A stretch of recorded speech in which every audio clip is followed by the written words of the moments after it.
while we're here discussing how awful our London mayor is and his policies, I thought we should talk about the London Tube Network, or the London Underground, however you know it and whatever you call it. London Underground and all the transport systems in London are extremely overpriced.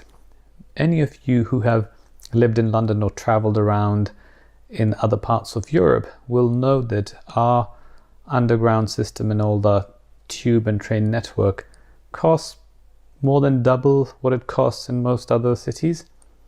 And guess what? This lying mayor, Sadiq Khan, said he was going to freeze all the fares, but they've been going up every year. And it's not like it's the world's best transport system, so everything is run like clockwork and there are no delays and there's no problems. And then you can justify saying, well, we charge the most amount of money on the planet because we're providing you the best service on the planet. To cut to the chase, I think I need to be very clear and specific about what we are talking about here. Public transport is not a luxury. This isn't about beautifying the stations, putting the latest gadgets and technologies, and making it appear beautiful. So we have many stations that look futuristic. They have millions of pounds spent on them to make them look like a piece of art. And they have all these amazing escalators and staircases and these amazing glass sliding doors. And in reality, what we need is a very good train and tube system that just works.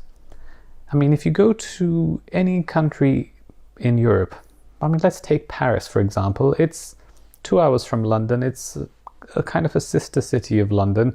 It's one of the biggest cities and a major capital in the world. So the transport system, the metro in Paris, looks nothing like London.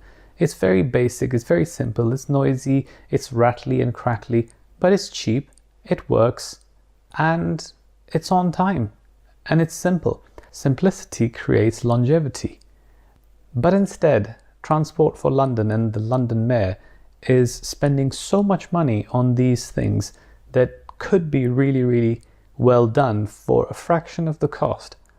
We don't need to have all these fancy double-decker buses, 6 of them turning up at the same time. In this time and age of technology, where every phone has a GPS that tells you the location, every aircraft is controlled and has been controlled for decades, surely you can put a GPS controller, and I think they do, have it on every bus and make sure that they are run in succession, and then that buses turn up every 10 or 15 minutes, rather than you wait for 10 minutes, then 5 buses turn up at the same time, and then there's nothing. And when you go around London, you can see them, the bus drivers racing each other, overtaking like a massive multi-ton double-decker bus, and you can see them racing each other and overtaking. When one bus is about to pull out and indicating, the one behind him wants to go ahead, and then he will accelerate and change lanes, and you just think, this is chaos. And in all honesty, if they really cared about the pollution, they would have less buses, because anyone who walks around London or sees the transport in London will see that there are far too many buses that are just driving around empty. They run on diesel, they run on hydrogen fuel, some of them, but mostly on diesel. And they are big, guzzling, big polluting engines. We don't need so many of them. They could have double-decker buses in peak times and single-decker buses off-peak, and they could be evenly distributed. When I go to Sweden and other countries in Europe, people know the bus is going to take 5 or 10 minutes, sometimes even half an hour to come. They get used to it, they plan accordingly. These days we have an app that tells us when the next bus is coming. So you can just go and wait at the bus stop 5 minutes before it comes. You don't have to be there and expect the bus to turn up instantly. This instant gratification that we expect in everything these days has a price. And that price right now is pollution and extortionate amounts of money that we're paying for public transport. And I'm making this video because no one seems to talk about the fact that we are paying for things we don't need. We have all these fancy tube stations like the one in Canary Wharf or London Bridge or Waterloo and Blackfriars. I mean, wherever you go, every station looks like it's ready for a spaceship to land in it. It's a necessity. It should be so cheap and it should be so efficient that people will stop driving their cars because they'll think, why should I pay for fuel and parking and go through all this traffic and hell when I can just jump on the tube? I will tell you my own story. I live in southwest London and I worked in Canary Wharf for about 15 years. Canary Wharf is about 10-15 miles from here. And it takes me an hour by car to get from my home to my office door to door. But if I take public transport, it takes me an hour and 10. That's not it. It costs more per month on a travel card than it costs me for fuel and parking to park in Canary Wharf. So for me, my car is depreciating at home anyway. I'm paying for the insurance and tax anyway.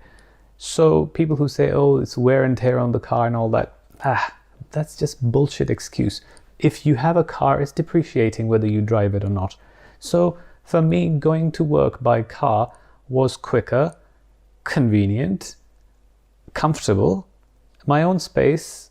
I can listen to an audiobook, I can listen to music, I can do whatever I want. And it was about £10 a month cheaper. So where's the sense in that? Where's my incentive? And people will say, oh, you're just being selfish, you don't think about the environment.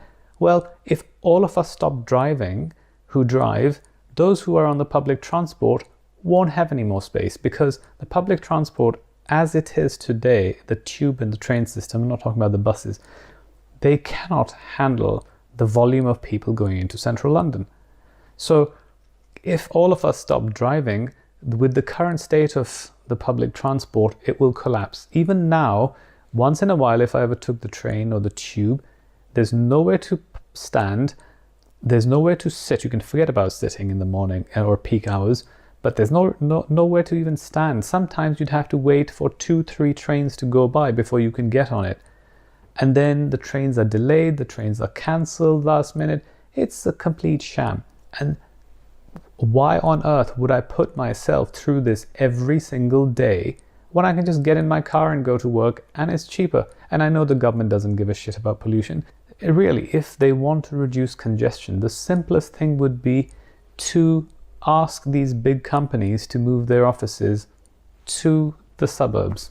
Why do all the massive companies have these big buildings in central London where 1 million people from the suburbs and everywhere run like rats every morning to this center, sit behind their computers, type emails all day, have video conferences or a couple of meetings, and then go back? If they dotted these offices and building to other parts of London, people would happily, or not even just London, I mean other cities, people would happily go and live in the countryside close to a major building or an office or a business hub where they can go to work and not have to deal with the expensive life of central London. But these politicians cannot touch these large businesses and organizations because they're in their pockets and they're too scared. They can't do anything. So the CEOs of companies make the decisions. They all have egos. They want to look good. They don't want to be sitting in a little small unknown village in Essex, because how will they tell their golf buddy that their building is in the heart of London, in the city of London, or in Canary Wharf? So it's a bunch of egomaniacs running our world, and we are just suffering the consequences. Another one of those. Thanks for watching. Until the next one.